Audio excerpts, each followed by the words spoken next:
In Memphis, Tennessee, a horrible crime terrified local residents. Most never heard the young mother's screams, but they felt the loss. As local authorities searched for the perpetrator, they found many who had motive. Investigators were forced to consider whether this was a random act of violence or a crime of deliberate calculation.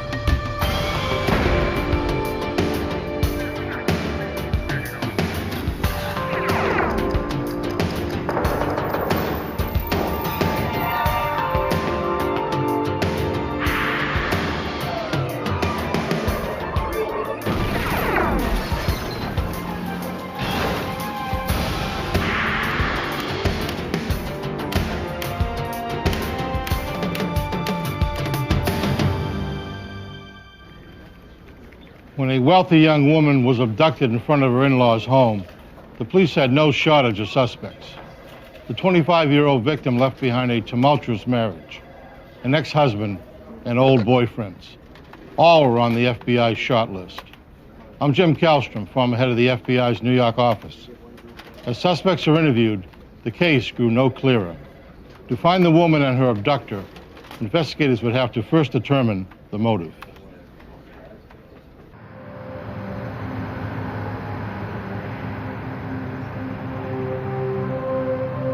Tunica County, Mississippi, just south of Memphis, Tennessee, is America's third largest gambling destination. 25-year-old Shannon Sanderson had recently become one of the regulars. On April 19th, 1996, the housewife from nearby Memphis, Tennessee, visited her favorite casino. Shannon was having a good night. She managed to turn $500 into $5,000 at the high-stakes blackjack table.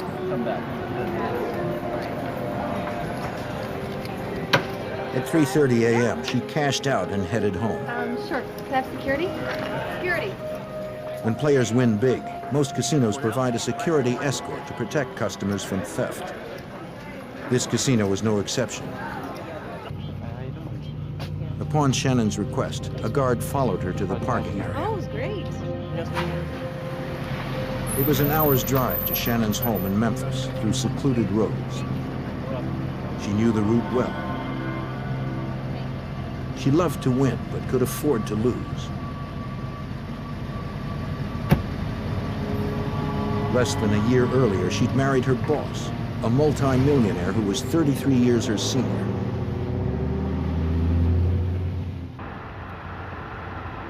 Earlier that evening, she had dropped off her 3 young children from her previous marriage at the home of their grandparents in northeast Memphis. It was about 4:45 a.m. when Shannon pulled into the grandparents' driveway to pick up her children. She needed to get them off to school on time in the morning.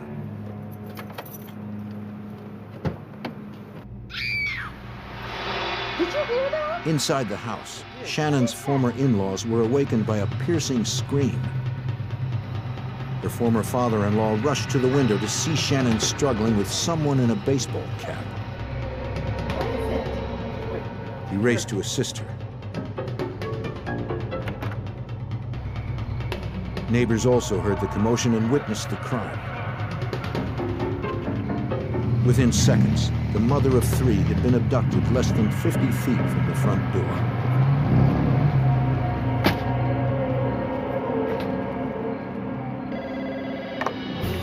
The distraught grandfather called 911.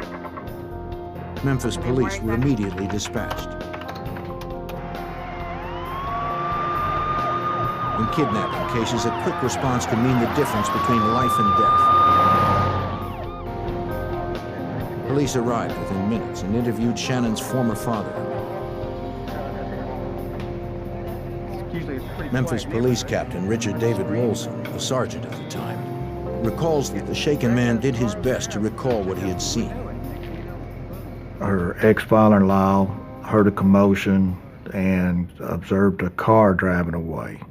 At the same time, some other neighbors on the street heard the commotion and also looked out and saw a car drive away and gave a description of the driver and a description of the car. Despite the dim light, witnesses agreed that the driver had worn a red baseball cap. But their descriptions of the vehicle varied. Some described it vaguely as dark-colored and sporty. She was by herself. Another witness was certain that it was a maroon Chevy She Beretta. dropped the kids off by herself too, so. None of them could describe the driver's face. It was, like I said, that was hard.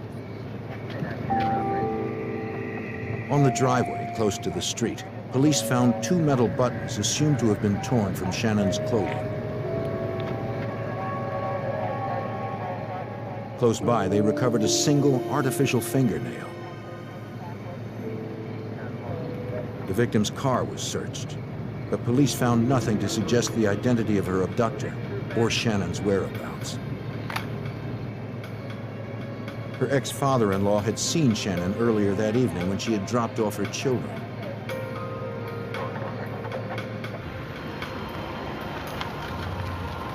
He and his wife had agreed to babysit their grandchildren while Shannon celebrated her new husband's birthday at the casino. You guys, what's going on? Man, it's good to see you. Their former daughter-in-law had divorced their son less than a year before. Still, their relationship with her remained amicable, and she visited regularly with the children. Guys, pretty good, all right? Wasn't a real fancy car. Shannon's former father-in-law told police the name of the casino where Shannon and her new husband liked to play. The casino confirmed she'd been there and won $5,000, but no one could say if she was with anyone in particular. Later that day, news that the mother of three was abducted just steps from where her children slept horrified local residents, according to Memphis District Attorney Jerry Kitchen. She appeared to be a person who was very conscious about the upbringing of her children because she had returned back to Memphis to pick her children up to make sure that they got to school. Memphis police questioned Shannon's ex-husband, who was the father of her three children. Is anybody here with you after 11:30? No, sir. Okay. All right, yeah. No, thanks for brothers. Give me a gentleman a minute. Thanks, sweetie. He was at work when the abduction occurred in front of his parents' home. Though his relationship with Shannon had been stormy, they remained married for almost 8 years. They finally divorced after Shannon fell in love with her present husband. Call her in the evening. Memphis police were reluctant to eliminate him as a suspect so early in the investigation, though Shannon's ex-husband's alibi was solid. Who knows the reason why people get a divorce, but I've never heard of a good divorce. She still made him pay alimony, even though she was married to a wealthy person. And join us. Police looked to her present husband to learn more. Family get together. Since he was a multimillionaire, they considered the possibility that Shannon may have been kidnapped for ransom.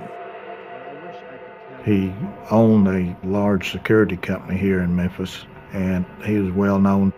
Everybody wanted to help him because they knew him or knew of him. And being that he was wealthy, she would be a prime target to be kidnapped for money.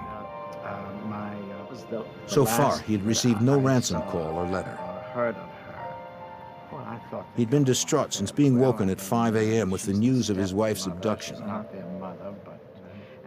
Regrettably, the last time they'd spoken that night, they'd had a fight. Engaged in whatever she was doing. Happy birthday to you. It was his 58th birthday, and his teenage daughters from a previous marriage had stopped by to celebrate. Happy birthday to you. That same evening, his wife Shannon had planned to take him to the casino.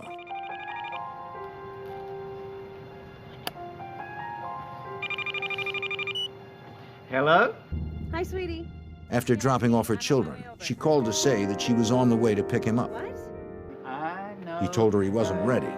His daughters were there, and he wanted to spend more time with them before going out. No. Shannon became angry. We don't get along. According to her husband, she felt he was putting his children ahead of their plans. He told her he could be ready in a half hour, but she hung up on him. Hello? He expected that she'd cool down and pick him up. What's that all about? Oh, But when he tried to call later, she did not answer. She and I are just Just sit down. I guess there's just such a difference in our age. Police asked if he knew anyone who might want to harm Shannon. The last thing she said to me was something. The husband mentioned an ex-boyfriend against whom Shannon had filed charges of harassment a year earlier. He believed the ex-boyfriend drove a Chevy Beretta. At headquarters, police checked with DMV, but found no records that her ex-boyfriend or any of his family owned a Beretta. A criminal background check did confirm that a judge had ordered her ex-lover to have no contact with Shannon over the past year. Investigators went to question Shannon's ex-boyfriend, but he was not at home, nor had he shown up for work.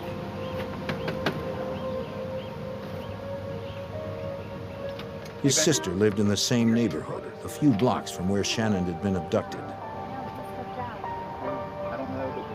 She reported that she had seen a suspicious car drive past her house on the night of the crime. No, we haven't heard anything yet. She was out on the porch around the time of the abduction when a maroon Chevy Beretta sped by, heading out of the neighborhood. She said she didn't recognize the driver at first, Did you happen to notice? but when she saw a photo of Shannon's wealthy husband in a news report, she was sure it was him. Though Memphis police had first considered the possibility that Shannon had been abducted for ransom, they now began to consider another possibility. It's always in the back of your mind due to her being married to a wealthy person and the difference in their ages that something could have happened to her to get rid of her. We just didn't know, so we tried to cover every angle that we could. Memphis police asked Shannon's husband to provide a formal statement. The reason I've asked you here today. With his lawyer present, he filled in detectives about his relationship with Shannon. Police knew that he had met Shannon while she was still married, working at the security company he owned. Here's your coffee, sir. Be careful. She worked for him, but soon their relationship took a personal turn. Their romance led to marriage, but the magic didn't last long. There's nothing else that you can think of. 9 months later, they began negotiating a post-nuptial agreement outlining terms in the event the troubled union broke. Both had previous marriages that ended in divorce, and Shannon needed to feel certain that she would retain custody of her children. They'd filed it just 10 days before Shannon's abduction. Feeling sufficiently well to come to. Shannon's husband emphasized that it was his wife who wanted the agreement. He claimed money was not the issue since they kept separate bank accounts. You do realize that by refusing. When police asked, the husband agreed to reinforce his statement with a polygraph. This meeting. To cover all possibilities, police checked local morgues, jails, and hospitals. But after a week, investigators had no solid leads to Shannon's whereabouts. Police in Memphis received dozens of calls from local residents. Most were well-intentioned but unproductive. Uh-huh. And your name again? In the morning. All had to be checked. Yes, ma'am, and thanks for the call. One was from a woman named Sharon Powers in nearby Clarksdale, Mississippi, 80 miles south of Memphis. The abduction was reported in the paper and on the news, and a description of the car was given. She had contacted the Memphis Police Department saying that she thought that maybe her husband was involved because of the description of the car. She told Mississippi police that she believed her husband, Lee, may fit the suspect description. The day after the crime was reported, he had worn a red cap and left town in their red Chevy Beretta to see his mother. The woman said that she and her husband had been fighting. Police asked her to have him call when he returned. They weren't optimistic. Her report sounded like a possible domestic dispute unrelated to the crime. On May 3, 1996, police responded to another call from a concerned citizen trying to help. At a casino in Tunica County, Mississippi, a witness believed he had spotted Shannon Sanderson dressed as a casino employee. May I help? But when an officer approached her, he realized that it was a case of mistaken identity. It was one more call among hundreds of false leads that frustrated the investigation. Appreciate your call. After 2 weeks of searching, local investigators were no closer to finding the missing mother of 3. Her family was left only with the hope that she was still alive. In the spring of 1996, Memphis police continued their search for 25-year-old Shannon Sanderson, who had been abducted from the front of her former in-laws' home. Investigators had questioned her wealthy husband, past lovers, and area residents, but none offered clues to her whereabouts. In any investigation, authorities try first to eliminate those people closest to the victim. After more than 2 weeks of searching, Memphis Police Captain Richard David Rolson feared that time was running out. Due to her past boyfriends and lovers, we just didn't know what happened, but as the days went by, the chances of finding her alive were slimmer and slimmer. On May 6th, Shannon's ex-boyfriend finally came in for questioning. Friend of yours? No. He had only recently completed his year-long probation of harassment charges against Shannon. He claimed to be asleep in his mother's house at the time of her abduction. According to the ex-boyfriend, he avoided Shannon as his probation required, but Shannon continued to call him, complaining that she wasn't happy with her new marriage. He added that he would have to talk to his lawyer before agreeing to take a polygraph. He remained a potential suspect. But as with Shannon's husband, no hard evidence existed to prove nor disprove his involvement. Then, on May 9th, 1996, 40 miles south from where Shannon had been abducted, sheriffs in DeSoto County, Mississippi were called to a rural plot of land in the town of Eudora.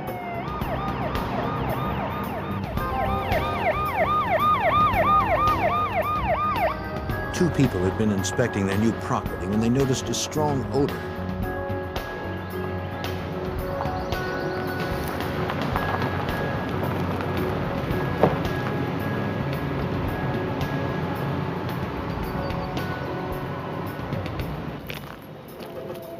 Then they discovered a woman's decomposing body.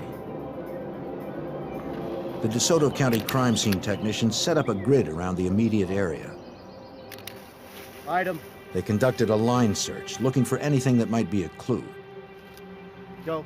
They labeled and recorded every item they came across as they drew closer to the body. 15 feet away, they found a woman's high-heeled shoe. Go.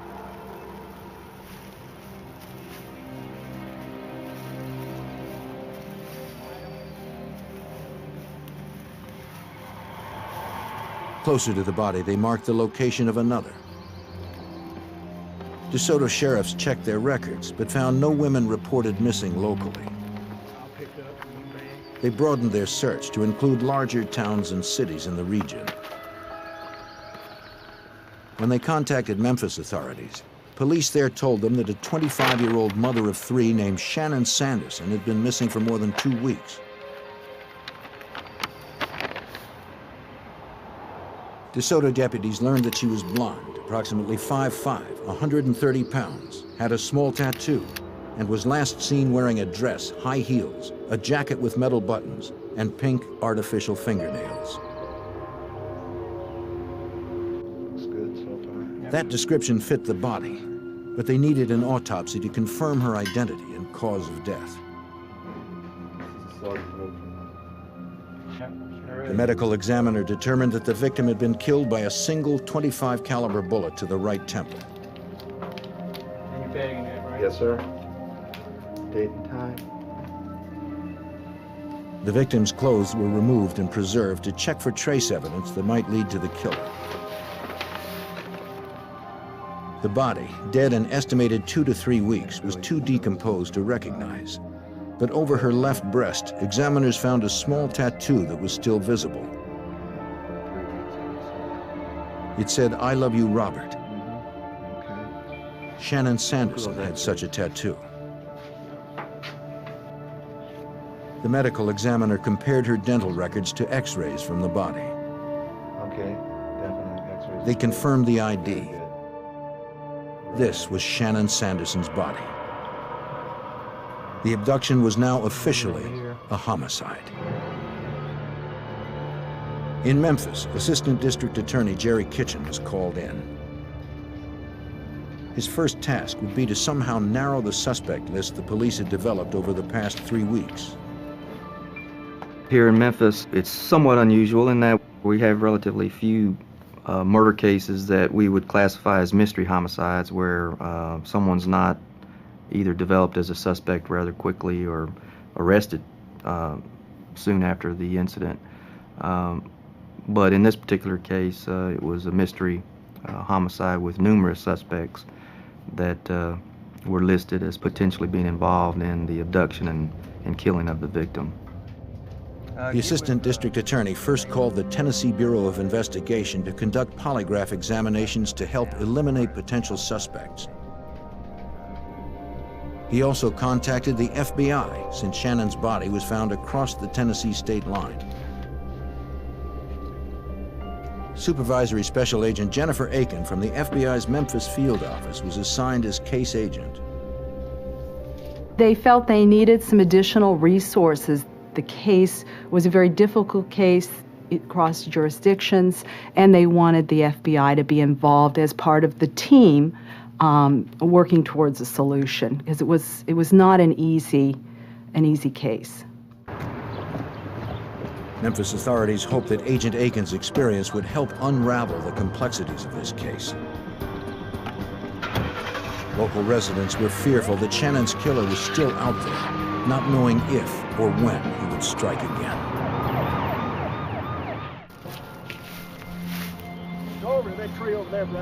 In the spring of 1996, the body of 25-year-old Shannon Sanderson, a mother of 3, was found in Eudora, Mississippi, 40 miles from her Memphis, Tennessee home.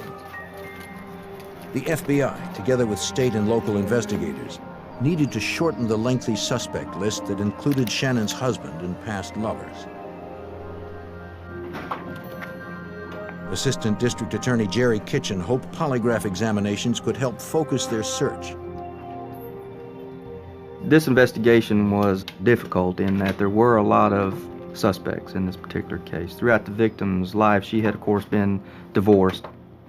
And naturally, in any type of murder case, you do focus in and you do look at relatives or acquaintances or husbands, any type of relationship that the victim may have been involved in that could lead back to some type of dispute or domestic violence. Tennessee state authorities tested several of Shannon's ex-lovers. They asked them their whereabouts on the night of the abduction. They asked directly if they had abducted or killed Shannon. All denied any involvement. The tests revealed no deception. Investigators corroborated their alibis and eliminated them as potential suspects. They also polygraphed the witness who claimed to have seen Shannon's current husband driving a maroon Chevy Beretta in the neighborhood moments before the abduction occurred. It was the same type of vehicle other witnesses had described that Shannon was forced into. But the woman was found to be deceptive. These are Becky's charts. Her test. Though police now believed her claim was false, that she had seen Shannon's husband driving the getaway vehicle, they also knew that Shannon's brief marriage with her wealthy husband had been rocky. They wanted to confirm once and for all that he had not been involved in any way. This question about honesty and what she is. This crime occurred at 4 o'clock in the morning. The victim's husband had indicated that he went to bed and that there was no one else that he was with. And so he really had no alibi. And so that was an area that was difficult for us to get over because we could not lock down exactly where he was and what he was doing without other than what he was telling us. Investigators contacted Shannon's husband to be polygraphed. Though he had previously agreed to do so, on advice from his lawyer, he declined. Heart medication that he was taking may have induced a false reading, according to his lawyer. Are you feeling? For Captain Rolson, the husband's refusal didn't alleviate the suspicions that surrounded him. You couldn't understand, if he didn't have anything to do with it, why he wouldn't be wanting to cooperate. And being a homicide detective, you're suspicious, and it just made him that more suspicious. In terms of incriminating evidence, the investigation was at a standstill. Supervisory Special Agent Jennifer Aiken hoped to refocus the investigation by examining leads that may have been overlooked. We have to look at all of the possibilities, and that's, part of the battle in the beginning is not to get too far down the road in speculating about what kind of guy this could be, and what, what his relationship or non-relationship would be to the victim. What we did then is identify what other possibilities do we still need to explore.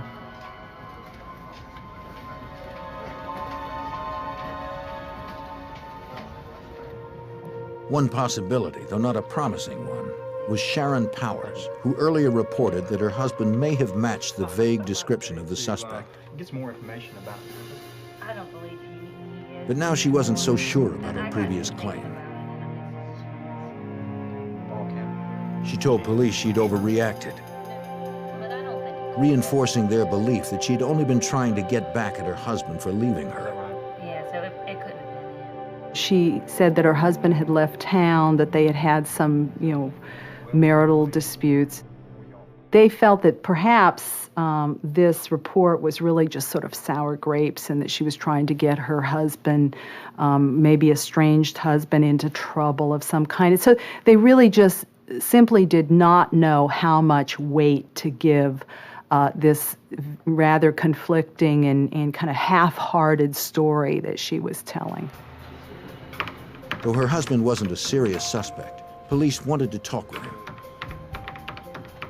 A bulletin for Gerald Lee Powers was issued that he was wanted for questioning in Tennessee. FBI agents and Tennessee investigators met to review the casino surveillance tape of the blackjack table where Shannon had won the now missing $5,000. Her growing pile of chips would certainly make her an attractive target. They viewed the tape to see if a stalker could be seen. But if that was the killer's intention, Agent Aiken questioned why he would wait so long to make his move. Clearly, she had been winning for a while. She was there late at night. There were a number of factors that made her visit to that casino rather high risk. And yet we had this abduction occurring almost an hour to an hour and a half after she left that environment. So first we had to determine, did it have anything or nothing to do with her visit to that casino? The tape showed Shannon, but was inadequate to reveal whether she was being stalked. Investigators were no closer to finding the truth. As they contemplated what to do next, the investigation veered in an unexpected direction. On May 22, 1996, near Hebronville, Texas, 750 miles from where Shannon was seen forced into a car described as a Chevy Beretta, a vehicle fitting that description erratically swerved away from a border checkpoint. The vehicle had Mississippi plates. One of the patrol guards raced after it, believing the driver to be a potential border jumper or smuggler.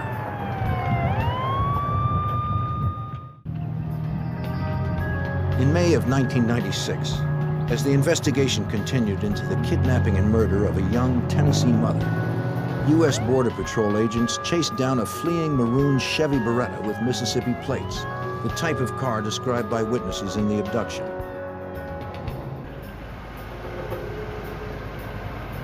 Caught at a dead end, the suspect resisted. Drop it! Drop the knife! Up against the car! Up against the car! Then backed down when confronted by the agent's gun. Give me the other hand. Give me the other hand.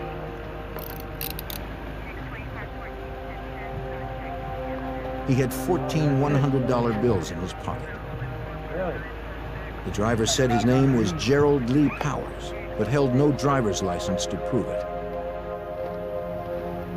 A cursory search of the car revealed no illegal drugs or aliens. But in the trunk, border agents recovered a stolen weapon registered in Arkansas. The car was locked and remained in that spot under armed guard until FBI agents could conduct a more thorough search.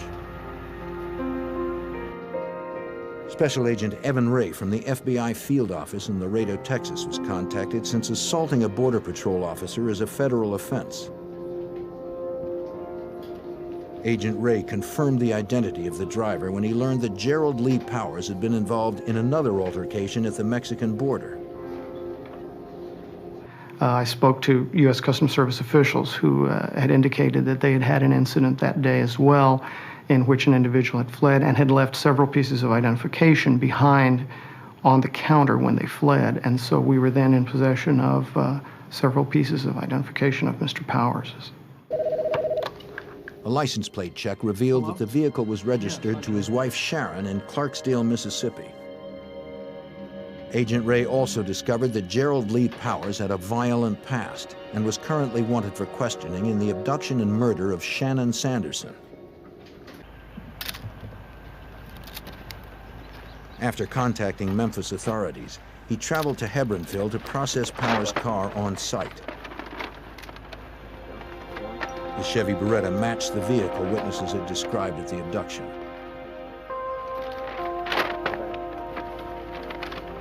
Agents hoped something inside would link the vehicle and Powers to the murder of Shannon Sanderson. A sheet and pillowcase, along with the trunk liner, were bundled into evidence bags. All right, let's tape this stuff up. We'll get it back to headquarters.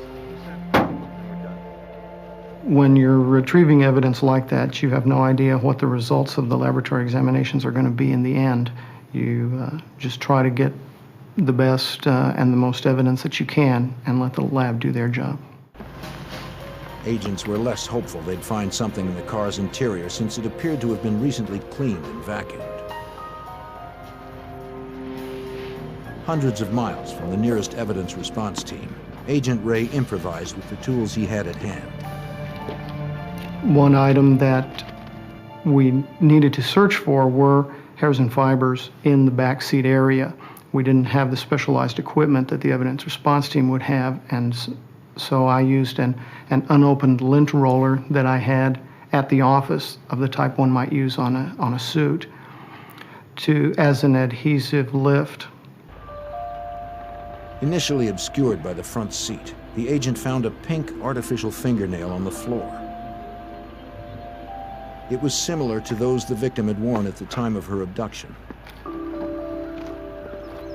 Memphis prosecutor Jerry Kitchen believed this could be the clue that could definitely place Shannon Sanderson in Powers' car.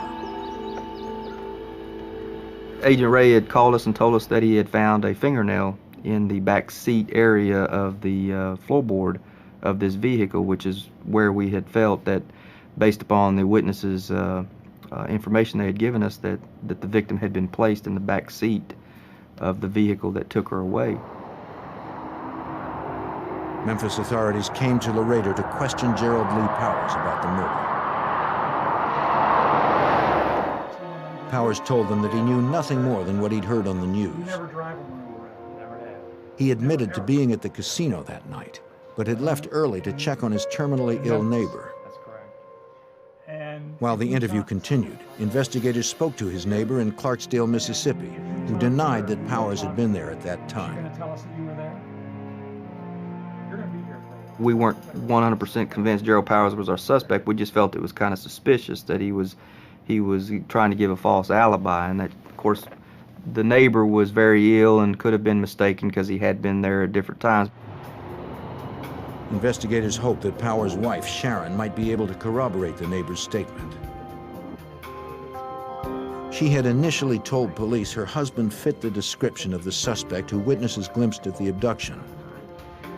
A man who wore a red baseball cap. Now she added that he made frequent trips to the casino where the victim had spent her last night. Still, she did not know if he had visited their neighbor that night, and denied that her husband had anything to do with the abduction and murder of Shannon Sanderson. He treated you okay? Oh, yeah. Investigators feared they might just be wasting their time. But FBI Special Agent Jennifer Aiken wasn't so sure. We sensed her ambivalence. We knew that she, had come forward, even with her kind of half-hearted story. We knew she'd come forward for a reason and that there was more she needed to tell. Seconds later, Gerald Lee Powers. Agent Aiken realized that she would need to invest a great deal of time to develop the trust of Sharon Powers. Really, it's tremendous. As the dialogue with Sharon Powers continued over several weeks, the FBI contacted Tom Scott, director of surveillance at the casino where the victim had gambled prior to her abduction. Scott was asked to confirm if Gerald Lee Powers had been recorded that same night on any of the 600 cameras in the 95,000 square foot casino. Jennifer Aiken from the FBI gave us a basic description of what the suspect possibly was wearing on the night in question. And that's what we went with as a general description, from color shoes to jeans to a certain type jacket and possibly a ball cap. Any given day, you can have approximately 3,000 to 10,000 people within a casino. Scott and his team searched hundreds of hours of footage, looking for a man in a red baseball cap and yellow shirt. Their main focus was the blackjack table where Shannon spent most of the night. If the suspect was stationary, it's pretty easy. But in a casino, it's quite an exciting place to be in, and everybody kind of wanders around. And they go to slot machine to slot machine, or restaurants, or table games. We could not locate the individual. Investigators looked to Sharon Powers for more detail about her husband's activities that night. They did what they could to make her feel comfortable. One of her neighbors, a police officer, provided her with reassurance and support. She was a woman, torn between her empathy for the victim and her feelings towards her husband. She was in love with this man. I think it was difficult for Sharon to accept the fact that the victim had been a mother of 3 young children. She herself was a mother of 3 children, and very much related to the victim. Slowly, Sharon Powers worked through her internal conflict. She began to open up, revealing what her home life was like with her husband, Gerald Lee Powers. She said he ruled the house. Her 3 kids from previous marriages were afraid of him. Sharon admitted that she was too. He kept a bell on his chair. When he rang it, Sharon came running. Despite his controlling temper, her feelings for him were deep. This is a woman who had really kind of lived under the thumb of Gerald Lee Powers for a number of years. I believe by then they had been married 4 or 5 years. And she, I don't want to say liked it that way, but that was what she was used to. That was familiar. It was not familiar to her to be breaking with him, to be disloyal. Despite her fear, Sharon continued to open up to investigators. On April 19th, the day Shannon Sanderson was abducted, Gerald came home acting nervous. Said shut up and sit down. Sharon was angry because she thought he'd spent the night with another woman. What's on your shirt? Don't worry about it. She noticed blood on his shirt and a cut on his arm. What? He claimed he'd fallen down at a casino he'd been visiting. Do you remember what color the shirt was? Sharon didn't believe what he told her, but she didn't press it. For now, Sharon refused to say any more, and neither would her husband. Without something stronger, prosecutor Jerry Kitchen would be unable to press charges on Gerald Lee Powers. We still didn't have anything concrete that he had been involved in. It was just instinct. I think that was leading us at this point that he was our man, but at the time we did not have the results back from the lab. Investigators hoped the FBI would reinforce their hunch that Gerald Lee Powers was responsible for leaving Shannon Sanderson's children motherless.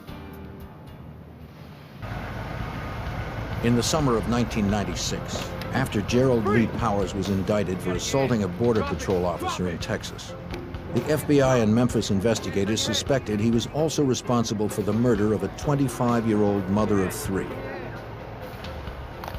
But lacking physical evidence, Memphis prosecutor Jerry Kitchen was unable to charge Powers for his involvement, or to know for certain if one of the victim's former lovers had hired him to commit the crime. There was always that possibility. The way she was killed and the manner in which she was abducted, that it appeared like it wasn't just something random, that it had been something planned. All the other suspects that appeared to have a motive or possibly emotional reasons why someone would want to have someone killed, like jealousy or rage or other factors. What river? Investigators hoped the suspect's wife, Sharon Powers, could tell them more. Though reluctant at first, after many meetings over several weeks, Sharon grew more comfortable. She finally opened up to FBI Special Agent Jennifer Aiken.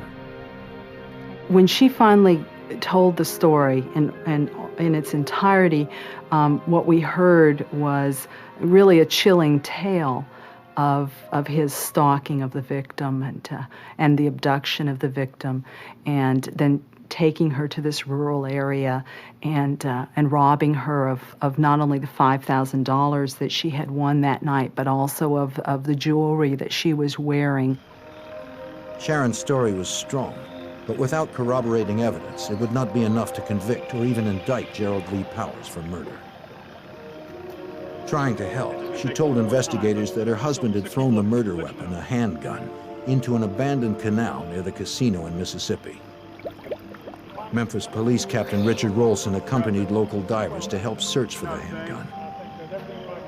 Sheriff's Department's divers dove into this hole and crawled inch by inch searching for this pistol. We never did locate it.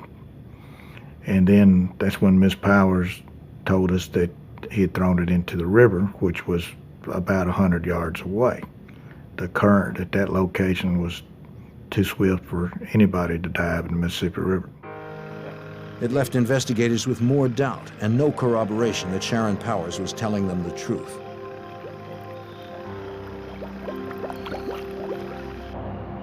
The suspect's wife also told them about a school bus driver from Mississippi whom her husband believed had seen him close to where he dumped Shannon's body. Did you happen to notice the driver? No, I didn't notice. Police tracked down the driver who confirmed Sharon's story. At 7 a.m., about 2 hours after Shannon Sanderson had been abducted, the driver noticed a maroon Chevy Beretta backing down the dirt roadway of the vacant property where the victim's body was later found. The bus driver remembered it because the property had been vacant for so long. Okay, that's what we need to know. But the driver didn't see who was in the car and didn't get the license plate. But I did notice the car. Searching for further corroboration, investigators turned to Tom Scott, director of surveillance at the casino. This time, Sharon Powers provided them locations of where to look for her husband in the 95,000 square foot casino. We did a recreation and did a walkthrough on where, if we were the suspect, where we would have gone through certain areas. And we pulled some tapes. Eventually, we were able to identify just from his shoes in a particular location where the suspect was standing. We pulled a bunch more shots, connected the shoes, we finally put some legs to the shoes, and we're able to identify a person in a distant shot walking through the casino from the upstairs looking down towards the suspect. We then connected more shots and followed the suspect down an escalator, walking past the table where the victim was playing, and followed the suspect out through our front door on videotape. The video was compelling and confirmed Gerald Lee Powers was in the casino that night, but it didn't prove that he had abducted or murdered Shannon Sanderson. Hoping for physical evidence that would connect Powers to the victim, investigators searched behind a tavern in Mississippi where Powers' wife claimed he had buried the victim's jewelry. The suspect had told her they were wrapped in tinfoil under a couch in the back.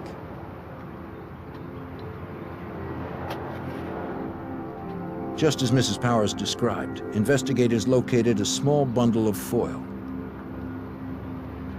Inside, they found pink plastic wrap holding rings identified by the victim's husband as belonging to Shannon.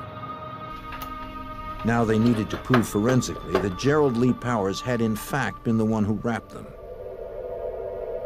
Investigators went to Powers' home to search for the source of that plastic. In the kitchen, they found a roll of pink wrap.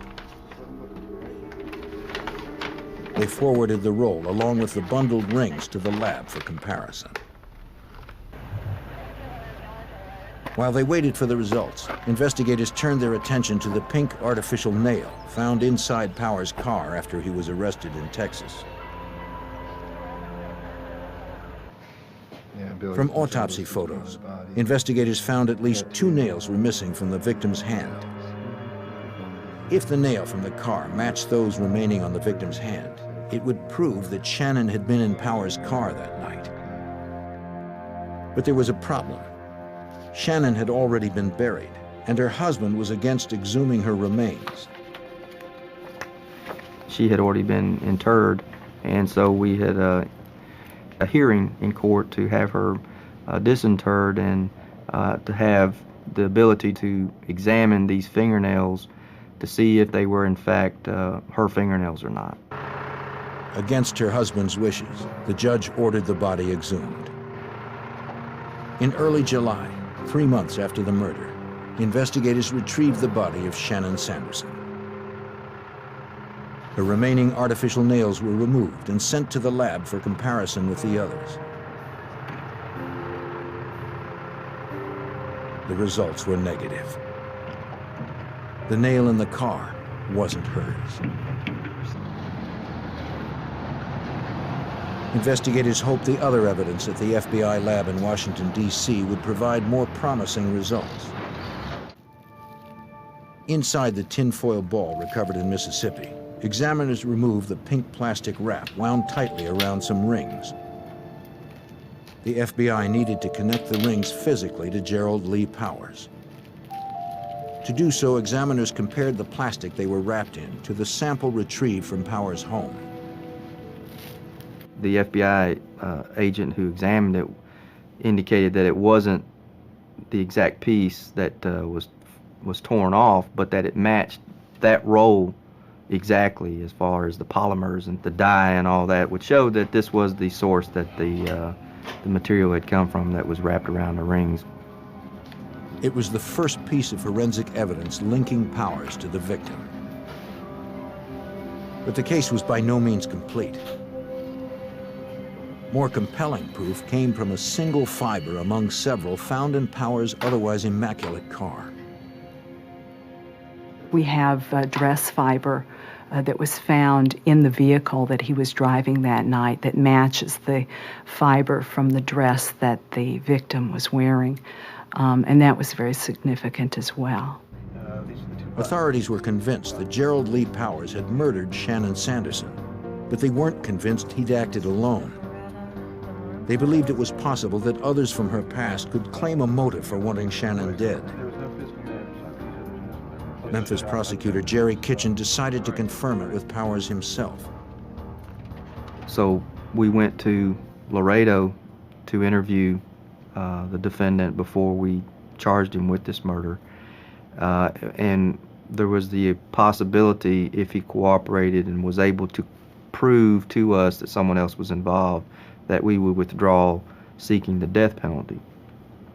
But there was nothing that he was able to provide us with, so we were convinced then at that point that no one else had been involved in her abduction and murder, and proceeded with charging him alone. Powers had plenty of time to contemplate this murder. He watched her for several hours in the casino, then followed her for another hour back to Memphis. He had ample time to change his mind.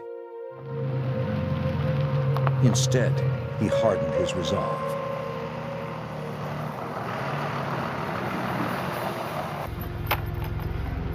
Get out of there! He abducted a mother of 3, robbed her, then shot her at point blank. Get in there! The criminal court in Tennessee didn't need much time to decide Powers' fate. After deliberating only 15 minutes, the jury recommended death for the murder of Shannon Sanderson. Gerald Lee Powers awaits execution at Riverbend Maximum Security Institution in Tennessee.